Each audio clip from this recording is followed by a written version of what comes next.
Сейчас это берут, а вы какой проект?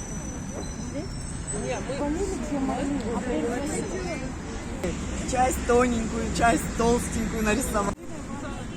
Наша цель сегодня донести до мэрии города Бишкека о том, что отстрелы животных надо прекратить. Надо найти общую альтернативу отстрелу. Вот, так как отстрелы производятся беспредельно, среди белого дня около школ, около детсадов подвергаются дети, люди. Все подвергаются этой опасности и отстреливают всех подряд, и домашних собак, и породистых собак. В общем, просто выиграли тендер, и частная контора отстреливает собак, ездят на джипе, скидывают тушки. В общем, мы хотим это просто остановить, прекратить. Девочки, пойдемте на крыльцо, и мальчики, пойдемте.